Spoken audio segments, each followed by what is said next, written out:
He would probably tell me to get out of his room if I said, hey, can I film you? Can we do a video together?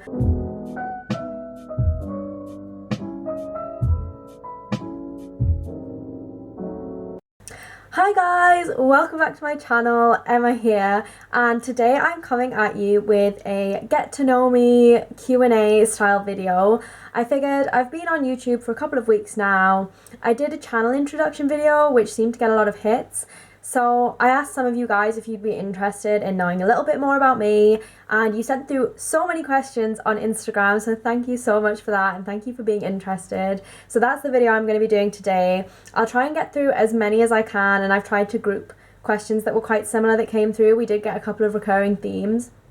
As I said on my Instagram, this Q&A is actually going to be broken up into 3 different sections. So this is the get to know me Q&A. I'd then like to do a university Q&A after this, and then after that a job / work life / adulting style Q&A. So in this one it's just going to be about me. Let's get started. So I'll start with the basic questions that everybody sort of asked, like what's your birthday, how old are you, how tall are you, where do you live? So I am 21 years old. I will be 22 in June. My birthday is the 24th of June, and for those of you who asked, my star sign is Cancer. Up next is the question, how tall are you? I did answer this over on my Instagram, so for any of you that follow me there, you'll already know this answer, but I am 5'4". I'm not sure what the conversion is. You can go look that up. I was 5'3", but I recently grew a tiny amount this year. Who knew you could still grow at like the age of 21, 22? Bit crazy, but yeah, I grew a tiny amount, but I still feel a bit reluctant to say I'm 5'4" because I've always been 5'3" for so long, and I feel like I'm lying by saying I'm 5'4", but I did measure and it did say 5'4", so there you are. So a lot of you asked where I live. I live in the north of England. I'll roughly say like Newcastle sort of area because I don't want to give away exactly where I live. So up north of England. And then I studied in Cambridge, at the University of Cambridge, for my degree, which is how a lot of you know me, or that you know me through Paige's vlogs and throughout my time at Cambridge and things. Yes, I am living in the north at the moment. And that kind of brings me on to another question. A lot of you wanted to know, where am I living now, but also where do I see myself living in the future? And that is a big question mark and a big unknown for me at the moment. Obviously, if you've watched my working vlogs, you know that my job is entirely remote, and even once the pandemic's finished, I can still work remotely. I have the choice to move to an office if I want to, but I'm not tied to any specific location. So I think a lot of that depends on what friends and people around me are doing. I obviously want to live with people who I love and who I'm close to, my uni friends and things. So I think I will end up moving maybe to London, which is a big scary prospect for me. Like, I'm a northern girl, I'm a country girl. I don't really know much about London at all. The tube terrifies me. Like, how does anyone get on and off a tube? How do you know which way it's going? I find it so stressful. I do not use the tube.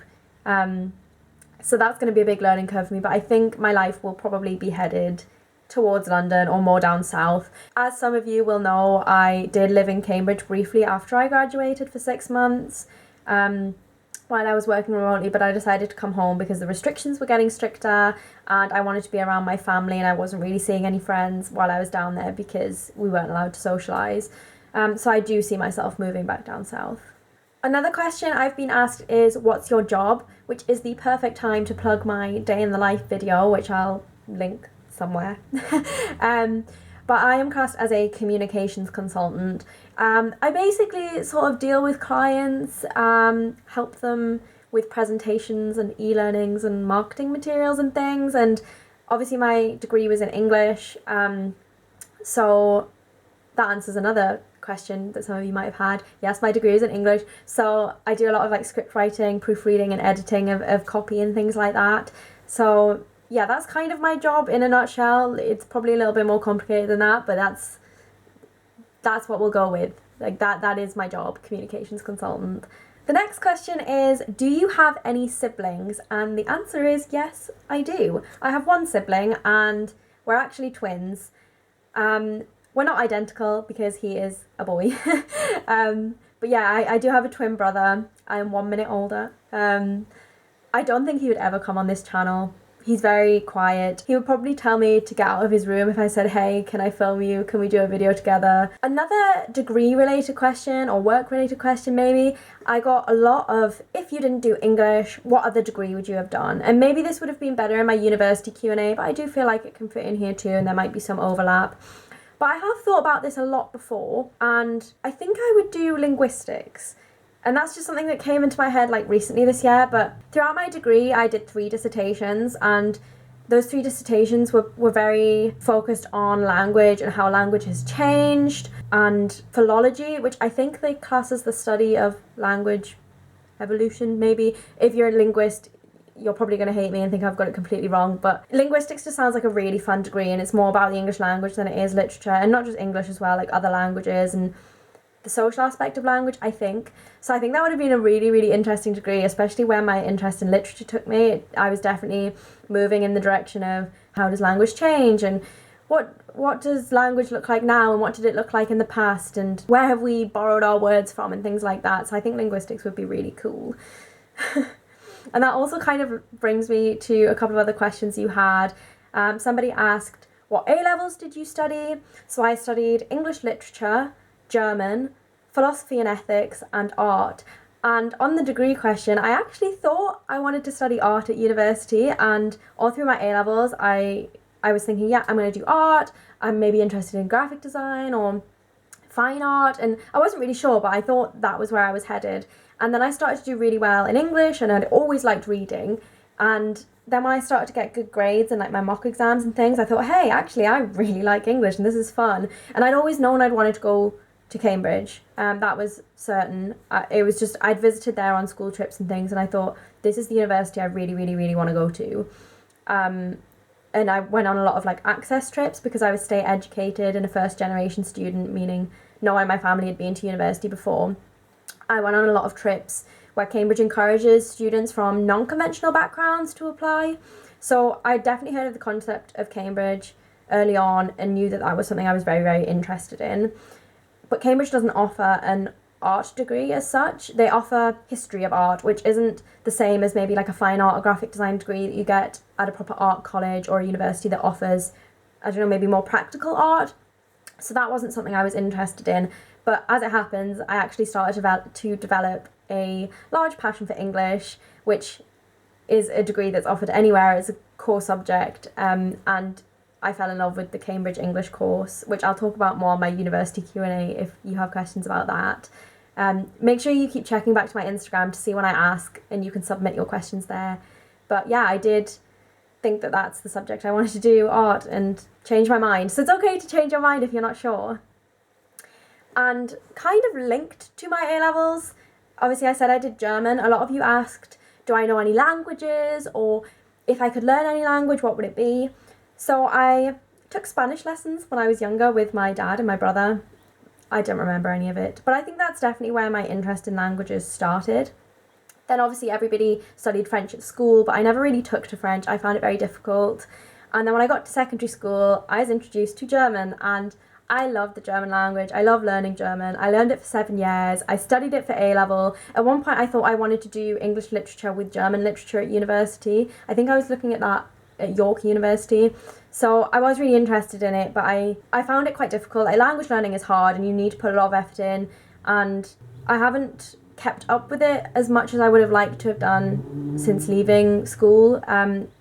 And I decided not to go with German in the end because my grades in German just weren't as good as my grades in English. They weren't far off, but I was definitely much better at English, and I was worried that doing a combined degree might hold me back from getting to Cambridge. Cambridge didn't offer a combined degree of English with German. You can swap papers out, so I could have borrowed a German paper, but I wanted to get good grades as well, and I didn't want my language learning ability to hold back the grades I could have gotten in English or the university I could have applied to with just English. And another language that I'm actually learning at the moment is Mandarin. I mean, I say learning, I haven't really been putting that much effort in recently, I've been quite busy, but I would love to be able to just wake up and speak Mandarin one day because it is such a cool language. I love the characters, I love learning the stroke order, I find it really fun. It's kind of artistic learning how to write in Mandarin. So I've been picking up phrases like that. I have a couple of friends that speak Mandarin and they've been trying to help me with it. I'm not that good, I'm definitely probably not that good. And I don't really want to try and do it in case any of my viewers speak Mandarin. They're going to be like, Emma, that was dreadful. 你好,你好吗?我很好. I just said, hello, how are you? I am well. I can count to 10 as well. I can say a couple of different phrases, and I can write a couple of phrases, but I'm trying not to learn just how to speak and then let my writing fall behind, because I think you could definitely learn how to speak in Mandarin and never know how to write the characters, and I don't want that. I want both of my skills to be as good as one another. Please don't tell me it was dreadful in the comments, because it'll knock my confidence and I'll never want to learn it again. I'm just kidding. Another question I got a couple of times was, what did you want to be when you were growing up? Did you always know what you wanted to be? And I had no idea. Like, I asked my mum about this and I was just like, can you think of what I wanted to be when I was a child? Like, I don't think I ever expressed wanting to be anything. Maybe I just didn't have my life together that early on. Like, I wish I did, but I've just never had any idea. And even in my final year at uni, I still didn't know what I wanted to do. Even in this job I'm in now, I don't really know what I'm doing. And it's just like, that's okay. You don't need to know what you want to do. I can't even think if I'd said something like, I want to be a princess, or I want to be a dancer or something. Like, I did always like singing. I did know that is one thing I wanted to do. I always thought I wanted to be a singer. I was in a choir at university. I've never had singing lessons or anything. I'm not trained. I could be rubbish for all I know. I mean, I don't have that much confidence in myself anyway, but I do like singing. Next up is, what's your natural hair colour? And this is my natural hair colour. So I'd never actually dyed my hair before. And then I think a couple of years ago I got highlights put in and I ended up just growing them out and I've cut them off. You can sort of see a tiny little bit on the ends of my hair that's slightly lighter, but this is my natural hair colour. And fun fact, I actually used to have really, really long hair. Like, I could sit on my hair when I was younger. It was so long, I kind of had to like tuck it in when I sat down. And then I got it all cut off before my second year of university, I think. I was like, right, I'm an adult now. It's time to reinvent myself now that I'm at university. So I got all my hair cut off and everyone was like, whoa, you look so much older. I used to get told a lot that I looked younger than I was.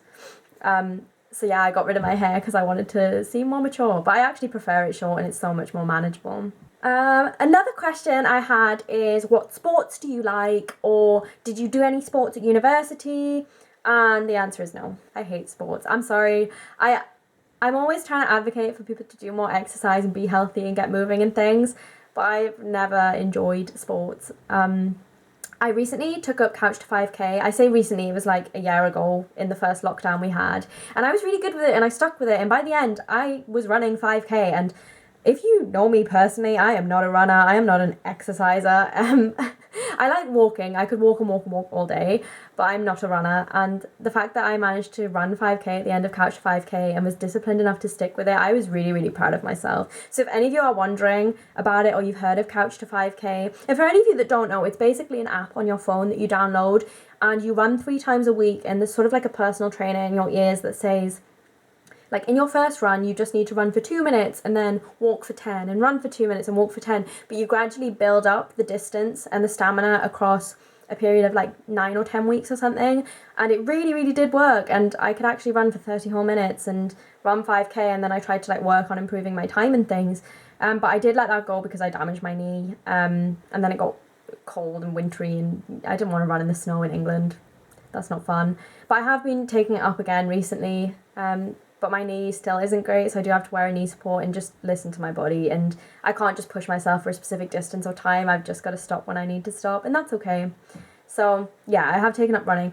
Also in my second and third year, or was it just third year of university, I started going to the weights gym, which I really, really enjoyed. But I did end up stopping in the end because I didn't really have the time for it anymore, and I was going quite a lot. I think I was doing like 2-3 times a week, which for some of you who go to the gym a lot won't seem like a lot. But for me, coming from no exercise, gymming 2 to 3 times a week was quite a lot. And then I came home because of the pandemic and I don't have weights and things at home, so I couldn't really continue with it, and then I just dropped off and I'm a bit spindly now and I probably couldn't lift anything. I've kind of saved the most asked questions for last. It was an accident. I didn't actually mean to do that. I've been like writing them down in my notebook and crossing them off as I go along. Another question that I got asked so much was, what are your favourite books? What's your favourite book? What book would you recommend to people? What book do you think everyone should read in their lifetime? Obviously I did a degree in English. You can see my bookshelves behind me. I did read a lot. There are so many books I could recommend.